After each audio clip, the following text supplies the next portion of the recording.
What does it take to make workshops work? And how can we facilitate collaboration that sticks and leads to results? My name is Miriam Hatness, and with the Workshops Work podcast, I'm on the mission to find the magic ingredients that make workshops work. Today with me on the show is Rich Goidel, and we play with the analogy between music, jazz, and facilitation, and jam with it. So stay tuned. And by the way, if you don't have pen and paper at hand to take your own notes, why don't you visit workshops.work and download my free one-page summary. And now, enjoy. Rich, welcome to the show. Thank you, Miriam. Happy to be here. Yes, and I'm happy to explore facilitation and jazz music and creativity and everything that might follow around with you. Okay, well, let's do it. Yes. I always start with the same question. When did you start calling yourself a facilitator? After I was a facilitator for a number of years, definitely. I think that's a common story. I was a strategist. I still am a strategist, but I was doing strategy work in brand and marketing, and clients started asking me to do retreats and workshops for them. I had a particular client who said, hey, we really like the way you work with the team. We want to do a weekend retreat. We're not aligned. The board is not aligned. Can you help us put together the work for it and come stay at the hotel with us and run this retreat? And I thought, sure, I'll be happy to do that. So I think that was my first official facilitation gig. And then other clients started asking me for similar things, which were somewhat out of scope of consulting on strategy. It was more about alignment, more about really core kind of mission and vision work and things of that sort. And I think I was doing that for like 2 or 3 years, and then met a woman who was at the time on the board of the Southeast Association of Facilitators in Atlanta, where I used to live. And we started meeting for coffee just to kind of, network, et cetera. And she said, you should join this organization because you're doing that work. And that's when I realized that facilitation was actually a thing, and that I was doing it, and that it was a gig I could embrace. And so then I started studying. The board roped me into being on the board as a VP of programs at the time. So I got totally steeped. As soon as I learned facilitation was a thing, then I just gobbled up all the material I could. I did a whole bunch of self-study. I did some training over time, et cetera. So yeah, and it's interesting though, and I think all of us run into this, the word facilitation, especially maybe in English anyway, for English language people, it's a weird word that people know the word, they have no idea what it's all about. And I was clueless about it. And I think I've been facilitating in one way or another, even going back to my music career, because I had to work with a lot of different kind of people. And my job was to get people into a room and align them on what the outputs of the room were about, which at the time was music, but you're talking about different musicians and recording engineers and clients, producers from agencies, et cetera. So it was my work, but I believe I was facilitating at the time in some capacity. And thank you for weaving in this analogy, because I think it's fascinating. And I would be curious where you see the similarities and differences, especially since you mentioned that you were facilitating strategy workshops initially. And I guess for strategy, there's a very clear structure and expected outcome, whereas music is purely a creative process where you don't know the outcome.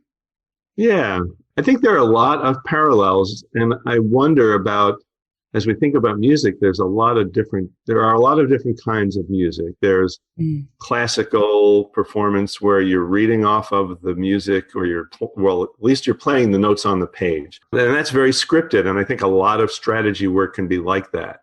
There are a number of strategy processes where you go from point A to point B to point C, and eventually you wind up with your SMART goals and all the other stuff that everybody expects from strategy work. So that's a scripted performance model where you plug into the process. Pretty straightforward. As long as you keep the room together and people don't kill each other, you'll get there. But then there's the kind of music that I've been much more privy to in my career, which is more of jazz or maybe some rock, but mostly jazz stuff, jazz music.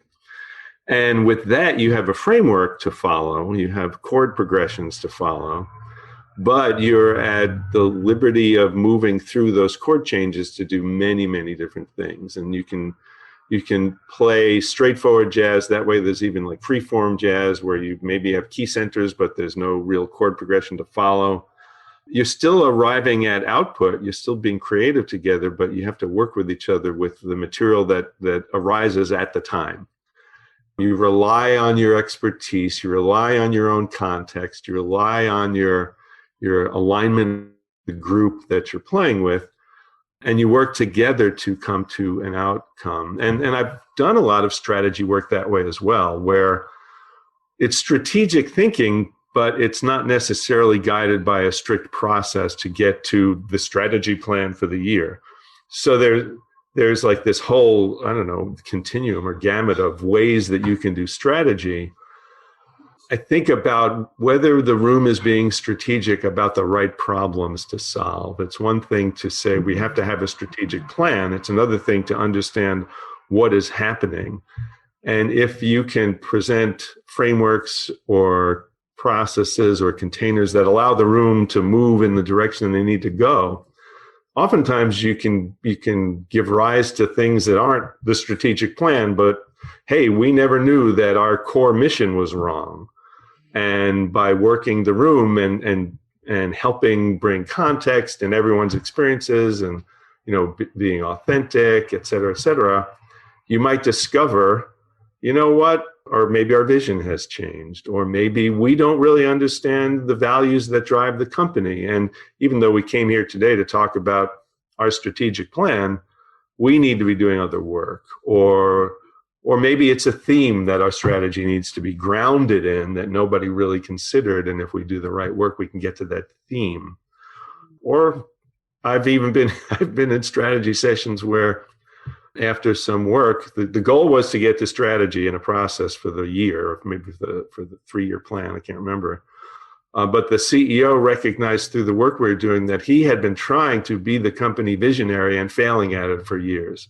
And broke down crying in the room with the management team, realizing he had been leading the team in the wrong direction because of his inability to. He was a great process guy, but not the visionary person. So we came into the room to be strategic about a plan, but actually he was recognizing his own personal strategy of how he was leading the company and how he was not fulfilling what he felt he needed to. So yeah, those kinds of things don't happen unless you leave the space for them. And I would love to hear more about that, because I think there are two parts that are intriguing. One is to create the space in which the leader feels comfortable enough to actually break down and to reveal this failure to some extent. And then to picking this up again, to be nimble enough as a facilitator to use this new energy to drive the group on a deeper level. Yeah. So what was your magic sauce? Yeah, the magic sauce. Well, I think the magic sauce more than there's a few things. So let me back up. First of all, there's authenticity and enabling the room to truly be in the room with, the people, to be with each other and to help put egos aside and to focus on what's really happening. What's the energy in the room? What's really present? Can you help people be present? So there's the ability to help the group be authentic and present. And that to me is like, that's the soft skill part of facilitation, which is that's the hard work. I always feel like, why do we call them soft skills?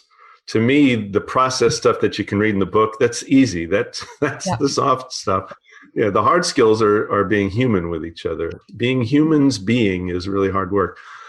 And so definitely the soft skill part of facilitation, the group dynamics, being authentic, helping people be present, all that work, which is hard to get to.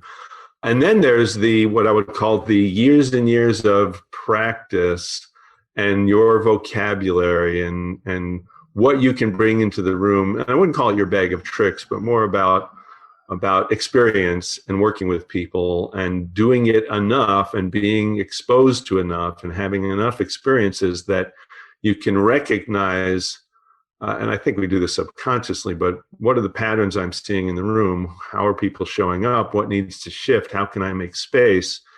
And being able to draw from the wealth of knowledge and experience that you have to be able to shift on the fly and just to keep, we'll beat this analogy up, I'm sure, the entire time, but the music analogy, of being able to move with the other players in the room, hearing where they go. Sometimes you're following, sometimes you're leading, sometimes you're establishing a foundation that's supportive for other people. Sometimes you have to be that foundation. Sometimes other people are that foundation and you have to make the room for them, etc. So much like jazz jam sessions, good ones anyway, where people are truly creating together and not just like riffing and it's a bunch of noise, but truly listening to each other, truly being present, following where the flow, where the energy goes, where the themes are going, all that. I'm just trying to think back to when that happened. And I'm pretty sure what happened at the time was, we need a pause here. Mm-hmm. Let's recognize that we need a pause. Let's label what's happening. Let's, give the room a minute to A, internalize it, B, give some support to the person who is recognizing this and helping that happen instead of, wow, this is a big thing. Let's take a break and come back and do the next step. What is it's like, what is the step that has to happen right now? This is truly more important. Here is an opportunity for group alignment to do many things, support the CEO, to recognize, hey, maybe we've all been pushing in a direction that isn't healthy for the organization. Maybe we haven't recognized how hard it's been for the CEO. Maybe he hasn't opened up. There are a lot of maybes here, so let's give some space to that and see what arises. Because at the end of the day, it's all about helping people be together to do the work. The work is the outcome. It's the people doing it that's important. And you can't force the outcome. You have to enable the space and enable people to bring to it what they can, and then see what that looks like and see what that arc looks like. And I guess the job of a facilitator is to recognize if it's constructive, see where if it's healthy, help the room understand if it's constructive, gauge from the room where, if they feel they want to be there or move to something else, all the things we do as facilitators. But you can't do that if you don't have the experience to step back and say, what's going on? I was thinking about that on the way into the interview about who facilitators are, et cetera. I tend to think that you don't see many 20-year-old facilitators. At least I haven't. The people that I've been exposed to over the years and my peers, et cetera, they tend to at least have had some different experiences, sometimes eclectic like me. I think that's what we bring into the room. And it's not to say you can't be young and adhere to process and facilitate good meetings, et cetera. I just think over time you get better and better at it, mostly because of your experience and less because you're using a new groovy tool or how this process works inside and out. Yeah, I think there are few 20-year-old facilitators because it's not something that you can learn at uni. For instance, nobody wakes up or is a child being asked, so what do you want to do when you're an adult? And they say, oh, I want to be a facilitator. I think unless their parents are facilitators, usually that's not the first thought. So all of us come from a different background and come with a different perspective into the work. And it feels a little bit like, I was thinking while you explained the situation with the CEO breaking down, whether it's a dream or a nightmare of a facilitator. And then I thought it's maybe the dream of an experienced facilitator, because that's where the juice is. That's where it becomes real. suddenly it becomes real. Whereas it's Yeah. the nightmare of a rookie facilitator, because they're like, oh my goodness, I didn't plan for that. So suddenly Yeah. you have to Yeah. transform a classical music piece, which has been scripted, into a jam session Right. where you have to Yeah. rearrange the chords, maybe the Hmm. vibrating structures or whatever the equivalent would be.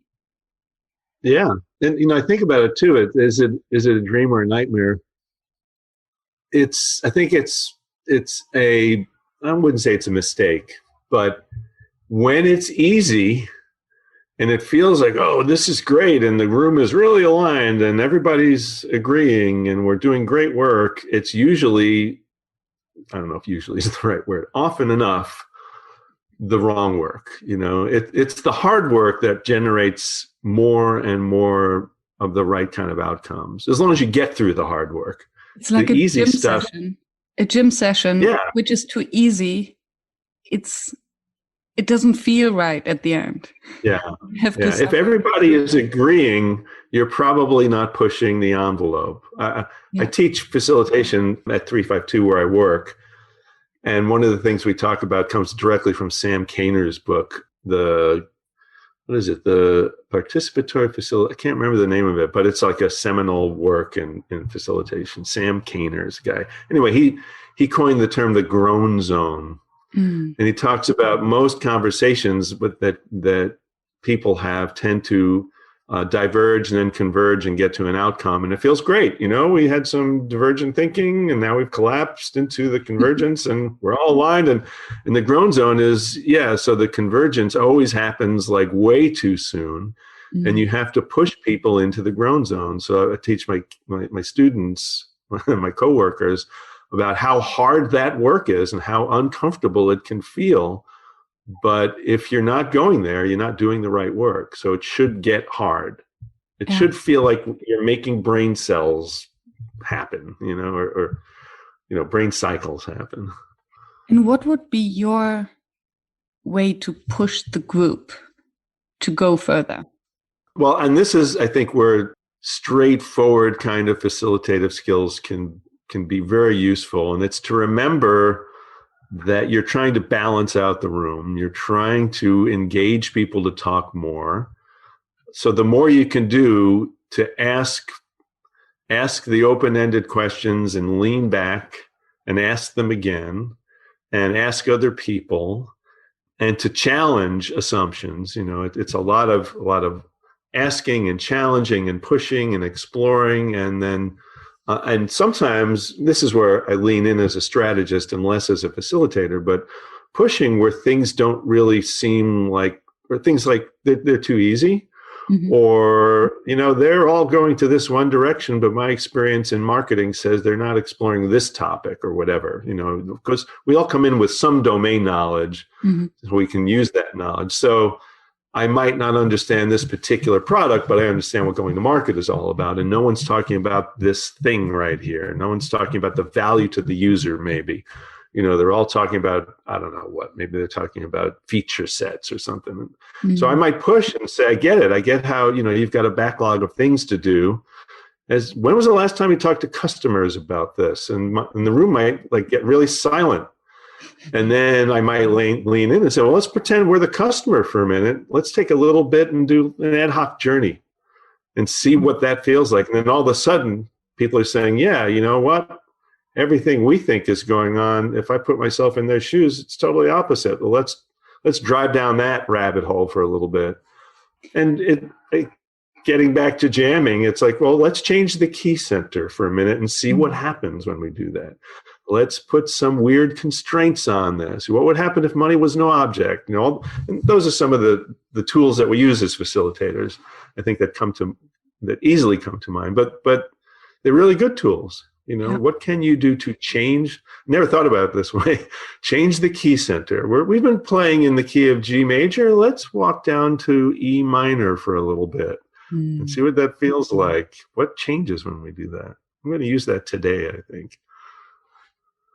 And I wonder, where do you draw the line between experimentation, pushing the envelope, and going off-road? Yeah. So how far can you stretch it, and how do you bring it back? So I think that's a great question. I would say you stretch. Well, one thing immediately jumped to my mind, and that is using the clock as your friend. You can look at whatever the time boxing is and say, okay, we've pushed for a while, but we do also have other things to get to. So let's pull it back. Mm-hmm. What did we just get to? Let's ensure that we understood where we arrived. And now let's somehow or another take that as a bridge. And without having an example, I'm not sure what that might look and feel like, but let's bridge to the next thing. We've gone down this road. Let's come back. Here's what that availed for us. Let's come back now. So the clock is for me anyway. I have a love-hate relationship with the clock because it's like the clock is my friend, except when it's not, and then it bites me, and then I hate running out of time. I recently wrote a blog post about just total failure in that. But anyway, so the clock, and also understanding if you do enough preparation and you know what the outcomes are supposed to be and what your outputs truly need to be, then you can gauge whether or not, is this fruitful or not? Is this a total sidebar or not? Are we digressing into things that may be useful but should go in a parking lot? Or is this road not taking us anywhere? I mean, certainly I've been in the room where I thought I was pushing to a direction that was truly fruitful, and all I'm getting is like blank stares. So recognizing when that happens and owning it, and saying, hey, this felt right. We're not getting anywhere here. Let's just go back to the agenda, or I got another way I thought that this might happen. And sometimes the group weighs in. They're participants, and they can aid the facilitator as well. And I've been in the room where people said, I don't think we're getting where we need to go, but I feel like we could do this. Well, how does the group feel? Let's try it. Let's go there. Let me help shape that container for us. Which then brings it back to the maturity, maybe related to age, but certainly with experience, where you can own it, as you say. Just saying, okay, I tried it, but it doesn't happen. And I think the more secure you feel about your abilities as a facilitator, the easier it is to actually admit it, and then also gain the trust from the group with that. Yeah. That's there are some rules that I like to live by with groups I work with. And one of them is, the last one is supporting the facilitator. And I try and own that as a sense of humanity and vulnerability, et cetera. I'm just a guy in the room with you folks. I did the prep work. This is my domain. So certainly there's a reason why you hired me, or there's a reason why we're in the room and I'm leading it. But I'm not this perfect facilitator who's never going to do anything wrong. So you folks are part of the puzzle, and you can support the work as well. Yeah. Wonderful. It really requires a lot of courage. To do that. Hey, since you are listening to this podcast, I was wondering whether you get enough opportunities to exchange, practice, and experiment with other facilitators. Have you heard of the Never Done Before Facilitation Festival? It's a 24-hour global event that is co-created by its participants and delivered by some of the most popular Workshops Work podcast guests. Visit neverdonebefore.org for more information. Use the code WORKSHOPSWORK to get a 20% discount. The festival starts as soon as you join. Now, back to the show. You mentioned that you're jumping in with your expertise, and you gave the example of marketing beforehand. And often I have the conversation with podcast guests and other facilitators about the concept of neutrality of the facilitator. Yeah. Yes. What does it mean to you, and where would you draw the line? Especially if you also wear the hat of a strategist. It's a really hard dance, I will admit. And I think that it's a dance I will own that I have not perfected by any means. I've often, when I was pitching my own business, when I was independent, I used to bring up the graph that shows content and process and outcomes, and talk about who owns what in the meeting. Many people have seen this. I don't know where it came from, but the fact that facilitators own the process, but not the other stuff. And my point was, and I used to put up the Swiss flag on the screen, you can't be a neutral third party if you're not a neutral third party. And that's why you need to hire a facilitator.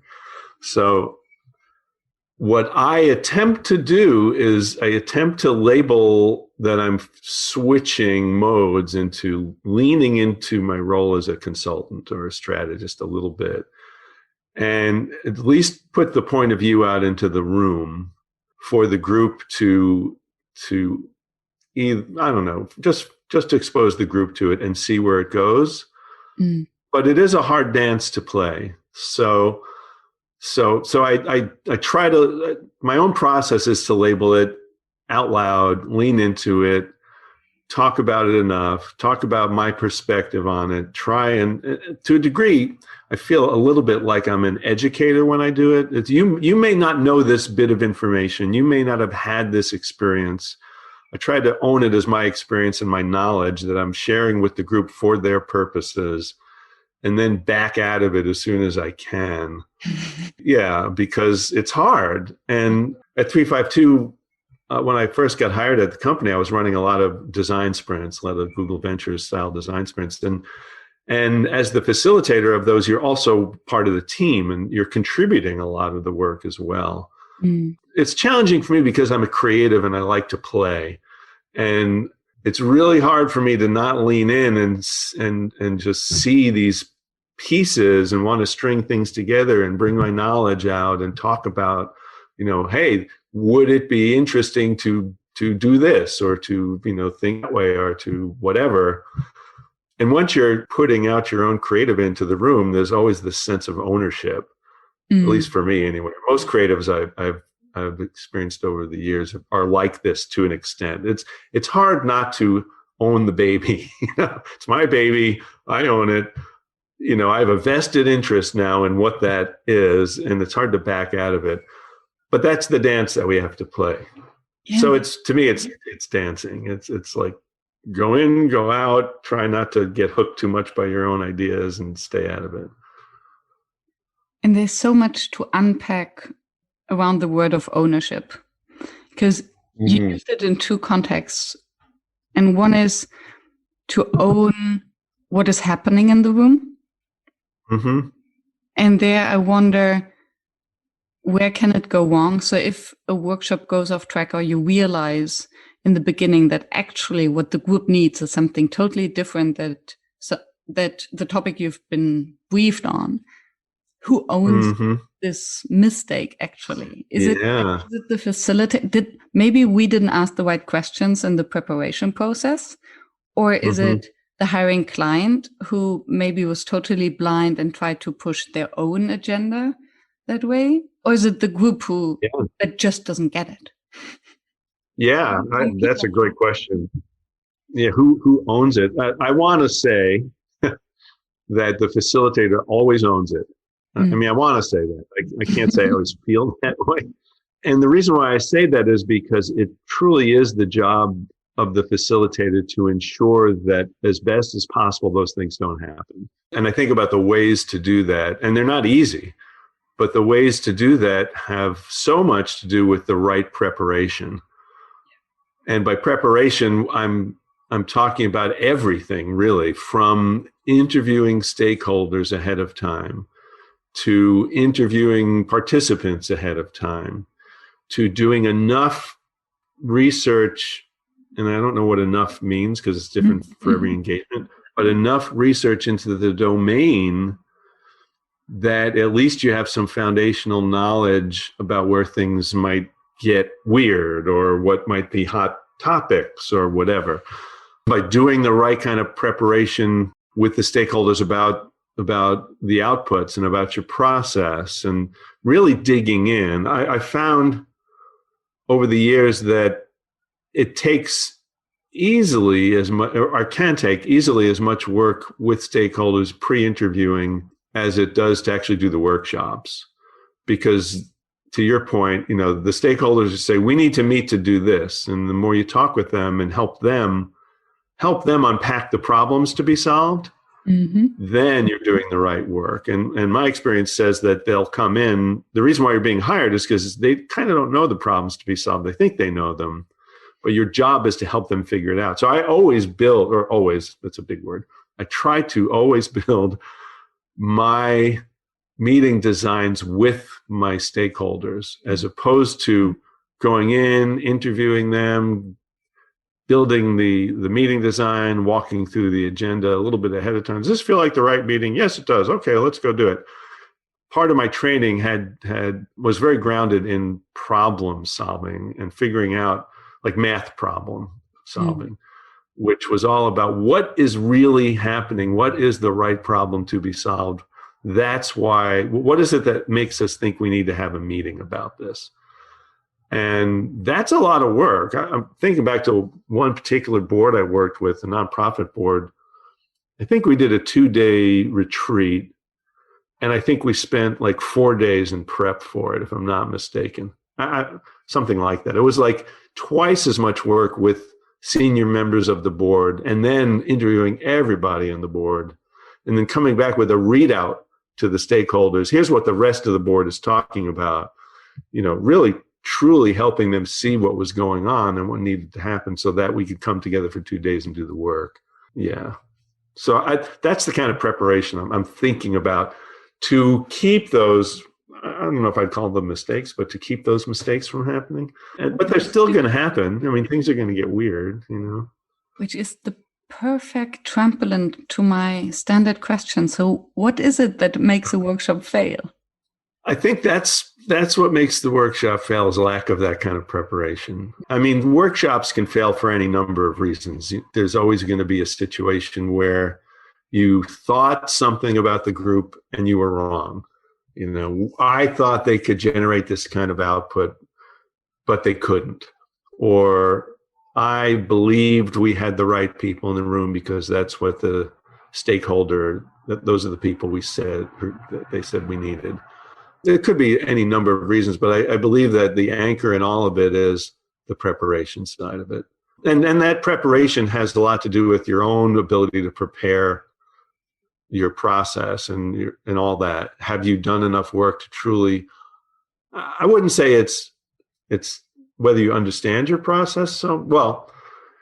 It's not whether you've mapped out your process, it's whether you own your process. Do you know what your process is all about? It's one thing to say, well, I've used this liberating structure and, it's these 4 steps and I can look at my notes and I know where to take us. But do you truly understand what that structure can do for you? Yeah. And if you don't, then you're going to be kind of surprised, or you're not really going to know where to dig. And where does that preparation come from? Sometimes it just comes from experience. Hey, I've got an opportunity to try this. I think I understand it, but I'm going to try it. And I'm going to understand it when I'm done. So sometimes we learn on the fly. But to me, the preparation is key. I think of it like getting back to music. You're going to go do a live performance as a musician. You spend probably 10 times the amount of energy and time preparing for that performance as you actually do in the performance. And there's an analogy I bring up all the time at work with people at work for talking about why we need to have all the time we need to prep. And it's a sports analogy, and I'm not a big sports guy, but football, American football, any sport really, the teams practice all week long and then they'll have a game on the weekend. But in the business world, we don't do that. Where do we get the time to hone our craft? We're expected to go to school for X number of years and then we're done, and then we just do it all day long. Specifically, facilitation doesn't work that way. You really have to prepare.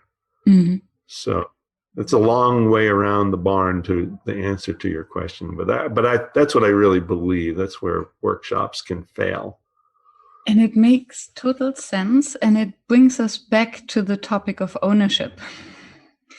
So you mentioned the ownership of the process, but then also the ownership where you compared it to a musician of the creativity and the exercise and maybe the way how you put all of this together.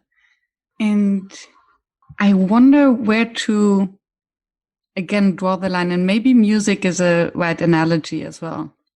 Musicians, you use the same chords, the same themes, maybe the same, something that works. You have heard it in many different pieces of music, that there are some things they just work. And then you use it over and over again, but then you still create something that you call your own from that. And in facilitation, it's similar. So we use the same exercise. We put them together maybe in a different way. We add a little bit of our own personality into it. And suddenly it becomes something unique, especially when then the group comes in. Yeah. So what is your stance about the ownership of the creative process? Do we own just the process? Do we own an exercise? Or are there maybe no IP issues when it comes to creative facilitation? That's a good question. I don't think we can own much in terms of, IP, I guess, or ownership of that. I think we own for lack of a better word, we own the performance of it.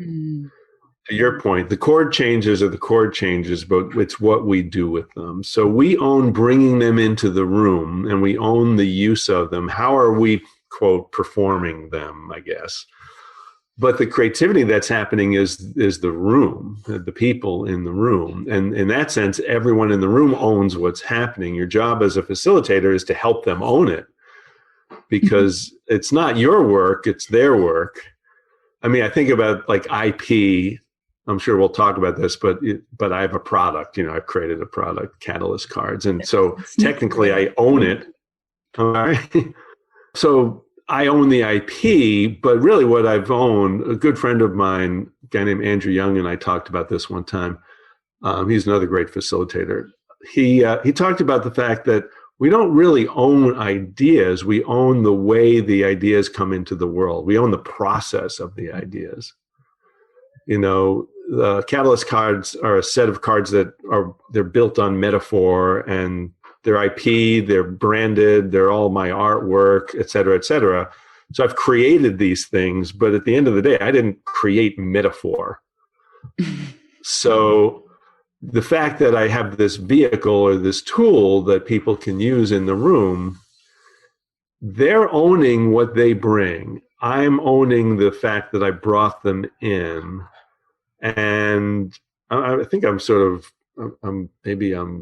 wandering around trying to get to the answer to this question. But do we really own ideas? There's certainly a sense of, intellectual property. You generate stuff.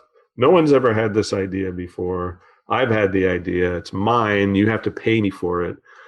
I guess there's a place for that in the world. I don't see it in facilitation very much. And maybe in the entire creative domain. In science, if you come up with a drug or something tangible, maybe in engineering, but I think everything that is creative, it's very difficult to track it back because we're all standing on the shoulders of giants anyway. And then ideas are usually generated. Well, they feel as if we own them because they hit us under the shower, for instance. Right. Because suddenly they have the time to come to life. But what actually happens is that all the conversations we had beforehand, all the stuff that we read or we watched, actually nurtures this idea. Well, yeah, it's a blurry line for me because, to your point, standing on the shoulders of giants, my composition teacher way back when talked about if an idea, like Stravinsky had brilliant new thinking, and it was so new that people couldn't understand it at the time, and there were riots, but now it's not new and people can relate to it. So if we can align around ideas and we align around new thought, et cetera, and it feels new, but we understand it and we can relate to it, it's probably not really new. It's just a different perspective on things that already existed. And I mean, in the Western scale, there's only 12 notes in music. There's only, to your point, certain chord progressions. In the world of jazz, the standard progression is 2-5-1. It's in every song you ever hear. And we all know it. We all play it. But hopefully we're making something new happen every time we do it. But I'm not sure what new really means. New just means new to us at the time, or feels new at the time. I don't know. I'm rambling a bit. I don't have an answer. This is one of those places for me that's just murky. Yeah, it becomes very quickly philosophical when we talk about these things, but why not? Yeah. Let's go back to something tangible. And you mentioned your... May I save you? May I save the audience? You were mentioning your catalyst cards, and many podcast guests have mentioned them before, and I think it's one of the favorite tools of facilitators to use cards to prompt conversations. What is your favorite way to use them, or favorite exercise? My favorite way to use them is as an opener with people. As a tool, they're pretty open-ended. You can use them in a lot of different ways, but at the core, what they're all about is asking some kind of prompt, some kind of generative prompt, and then using the metaphors of the cards for people to frame up how they want to respond to the prompt. And when you use them at the beginning of any session with an engaging prompt, which I usually anchor in whatever the outcomes of the session are supposed to be about, or maybe whatever the domain of the conversations are supposed to be about. What I am attempting to do is to get people grounded in the reason why they're there. And I find that as facilitators, sometimes we forget that. I'm a huge fan of Priya Parker's book, The Art of Gathering, and she talks about how important it is to ground people in the reason why they're there. Her illustration in the book is a funeral where people were there to give homage to whoever had passed, and the minister stood up, and the first thing out of the minister's mouth was talking about the logistics of where they were going to have the wake or whatever it was. Housekeeping. Yes. Exactly. Never start with housekeeping. And I experienced that shortly after reading the book. I was at a workshop where just at the beginning of the workshop was about, it was a generative session with people in the community, various nonprofits in the community coming together to do generative work about social programs that would help underserved people in the Atlanta area, broad community. And the stakeholders said, okay, well, we have to start the meeting. Very, very first thing we have to do is talk about safety and where the exits are, et cetera, et cetera.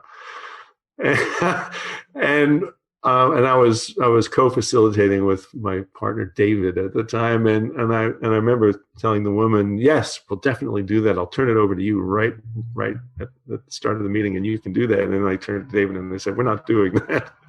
Before we do that, we're going to talk about why we're here. And we had posters up in the room which were representative of a family that could be served, et cetera. So it was like the week after I read the book, I'm like, no, I'm not doing that.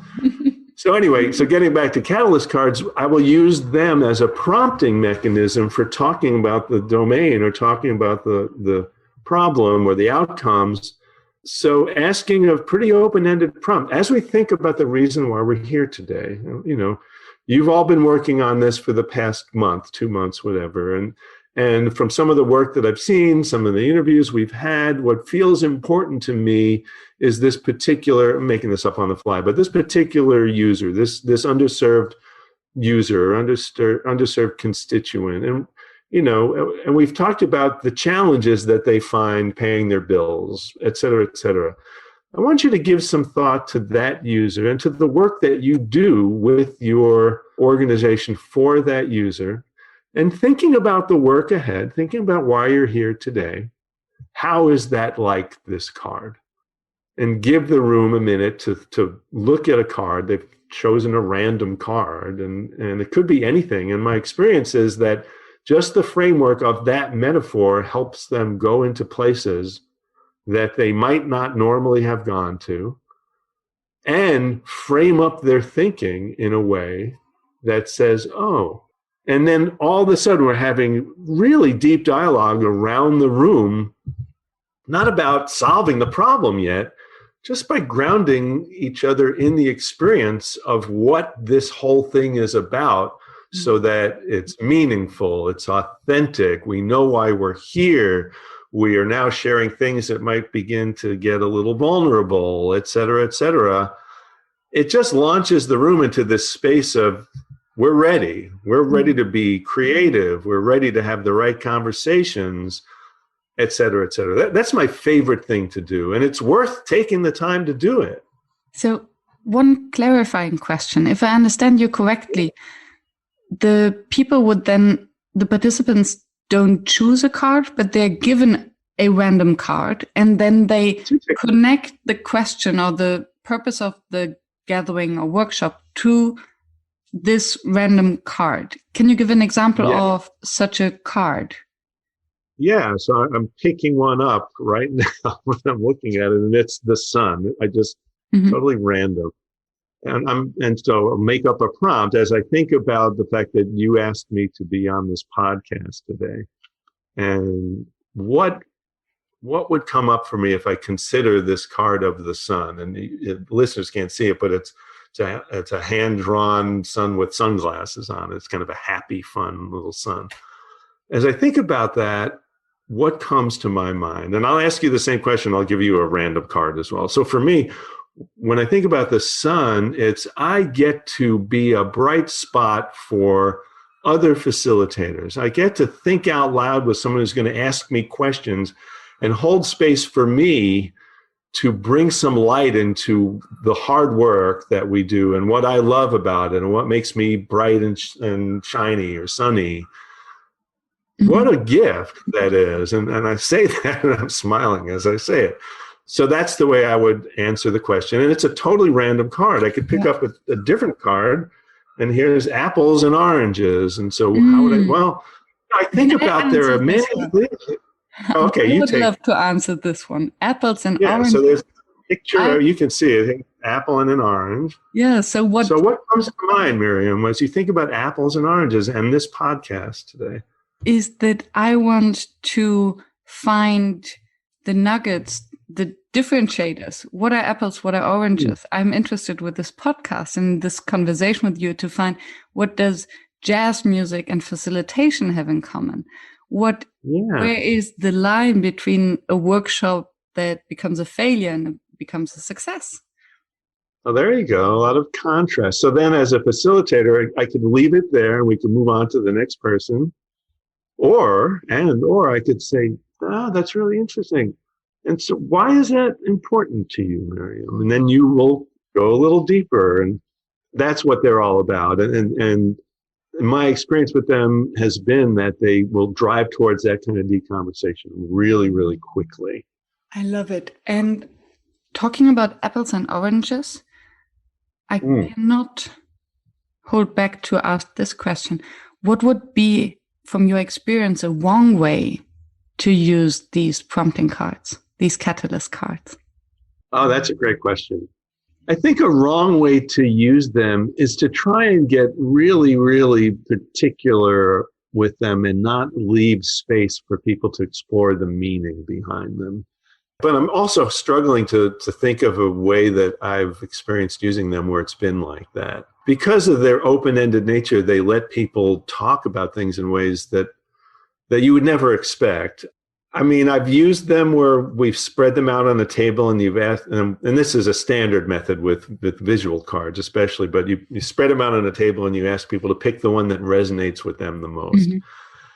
I wouldn't say that that's wrong necessarily, but I'd also say that it might not help people explore directions that they would otherwise. You know, so I picked up the ice cream cone. Why? Well, because I feel like life is a treat. Okay, that's nice. You know?